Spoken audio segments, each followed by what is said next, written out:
You know that feeling when you wake up to a perfect morning, the kind where the sun's just spilling over the horizon, painting your land gold, and you're thinking, today's going to be a good one.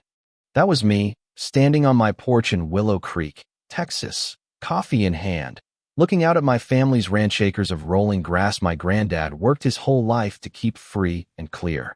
Then I saw it. Bright orange spray paint screaming across my fence posts, like someone had taken a can and declared war on my property. At first, I figured it was just kids messing around. You know, some dumb prank, but when I walked closer, my stomach dropped.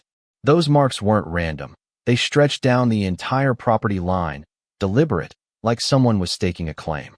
Before I could even wrap my head around it, I heard the growl of engines, and a line of trucks rolled up, led by Karen Mitchell, the HOA president from the fancy subdivision down the road. Her blonde hair yanked back so tight it looked painful, clutching a clipboard like it was the Constitution itself. I watched as contractors spilled out, hauling stakes and measuring wheels, moving like they'd already been given the green light. One of them propped a sign against my fence, "Future Community Parking Lot. Coming soon." My blood ran cold. This wasn't a prank, this was an invasion. I didn't yell, didn't lose it.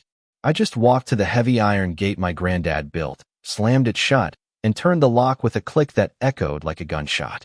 Every head turned. Karen's smug grin twitched. I pulled a manila folder from under my arm, held up the deed to my land stamped, notarized, untouchable, and the silence that hit was thicker than the Texas heat. "This ain't yours," I said, calm as a Sunday morning, "and it never will be." Karen's face went from smug to sour, her stilettos sinking into the dirt as she marched over, waving that clipboard like it could rewrite history. "The community voted, Jake," she snapped. "This ranch is going to be overflow parking for our events." I raised an eyebrow, leaned in just a bit, and said, "Y'all vote to own the stars too? 'Cause that makes about as much sense." The contractors shuffled, one muttering, "This ain't HOA land," before Karen's glare shut him up. I let her rant about fines and bylaws, let her think she had the upper hand. Then I pointed to the deed again. "You're trespassing. Pack it up." Right on cue, a sheriff's cruiser rolled in, dust kicking up behind it. Sheriff Daniels, a guy I'd known since high school, stepped out, tipped his hat, and took one look at the deed. "Y'all heard the man," he said, voice low and final. "This ain't your property. Move." The trucks peeled out, leaving Karen red-faced, hissing that this wasn't over. I just leaned against my gate, smiling, not kind, but the kind of smile that says, "You have no idea who you're messing with." The next few days were quiet, too quiet, like the calm before a storm you know is coming. I went about my chores fixing fences, checking cattle, but I could feel their eyes from the subdivision, watching, plotting. Karen wasn't the type to back down. She was the kind who doubled down out of spite. Sure enough, a letter showed up in my mailbox, crisp HOA letterhead, listing fines for my barn being too tall, my fences misplaced, even the smell of my cows offending their delicate noses. Thousands of dollars in community improvement penalties for land that wasn't even part of their little kingdom. I laughed, not because it was funny, but because it was so damn bold. They were trying to bleed me dry with paper cuts, build a case to drag me into court, make me crack under legal bills. But ranchers, we're built different. Patience is our weapon, and I'd been raised to outlast storms. I dug out every deed, every tax record, every scrap of proof that my land was mine, stacked them in a binder heavy enough to break a toe, and set it on my table like I was gearing up for war. Then the harassment kicked up a notch. One morning, I found fake violation tickets plastered on my gate, bright pink slips threatening liens and seizures if I didn't comply. I peeled them off, stuffed them in a drawer that was getting full fast, each one proof of their desperation. But it wasn't just paper. One evening, an older guy from the subdivision knocked on my door. Tom, a retired mechanic with a weathered face and tired eyes. Over coffee, he spilled the truth. Karen wasn't just a control freak. She was cozying up to a developer named Vince Harlow, a big shot who turned ranches into cookie-cutter suburbs for profit. Tom said the parking lot was a lie, a wedge to get my land so they could carve it up and sell it. That hit me hard, not just the greed, but the betrayal of it, dressing up theft as community progress. I started showing up at county meetings, sitting in the back, watching Karen schmooze with officials, her clipboard always ready, her smile too tight. I took notes, snapped photos, built a paper trail of my own. This wasn't just about my ranch, Anna Maria. It was about exposing a machine that chewed up people's lives. The HOA didn't stop. They sent animal control, claiming my cows were a nuisance. They staged a protest outside my gate with signs like "Community First" and "No to Dirty Ranches," as if my land was less natural than their chemical green lawns. I stood there, arms crossed, watching one of their own trip over a sprinkler and eat dirt, and I couldn't help but chuckle. But laughter wasn't enough.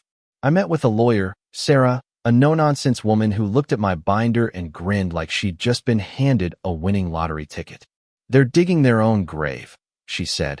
"Let's make sure they fall in." Then Tom came through again, slipping me a manila envelope with emails between Karen and Harlow. One line burned into my brain. "Once we secure the ranch, the rest will fall into place." That was it, proof they were conspiring to steal my land. I handed it to Sarah, and she started building a case, sharp and tight, ready to gut them in court. The breaking point came when I woke to hammering near my fence. I stormed out and found Karen's volunteers nailing up a sign, "Reserved community parking." No contractors this time, just homeowners roped into her scheme, looking nervous as hell. I strode up, calm but cold, and asked, "Got county permission for this?" Silence. I pulled out my phone, snapped photos, and gave them 10 minutes to tear it down before I called Daniels. They hesitated, but one by one, they yanked out the nails, their pride crumbling faster than the sign. Karen appeared, shrieking that this wasn't over, but I looked her dead in the eye and said, "You picked the wrong fight." That moment felt like the tide turning, like the ground shifting under her feet. The lawsuits came next, 3 of them, each more desperate than the last. Noncompliance, environmental harm, noise complaints, all nonsense meant to scare me. But Sarah was ready. In court, she laid out my deeds, county records, water reports, fire inspections, every piece of evidence, a brick in a wall they couldn't climb. The judge dismantled their case in 30 minutes, then again and again. By the 3rd suit, he was lecturing their lawyer about wasting his time. Neighbors started talking, not just to me, but to each other, stories of Karen's fines, threats, foreclosures over stupid things like a ladder left out too long. Tom became my eyes in the subdivision, feeding me gossip about board fights and Karen's unraveling. Then state inspectors showed up, not for me, but for the HOA, sniffing around their finances after my case raised red flags. Turns out, Karen had been funneling dues to Harlow's buddies, and the community exploded. The final showdown was a town hall meeting, packed to the rafters, the air buzzing like a hornet's nest. Karen tried her usual act charts, promises, lies, but the crowd wasn't buying it. Tom stood up, called her out on the developer deal, and the room went dead quiet. I walked to the front, binder in hand, and read it all. The fake fines, the threats, the emails, the footage of them trespassing, tearing down their own illegal barrier under Daniel's glare. The crowd roared boos, shouts, demands for her resignation. One guy waved a petition to dissolve the HOA, and it felt like the air itself cracked open. Karen screamed I was a liar, but no one listened.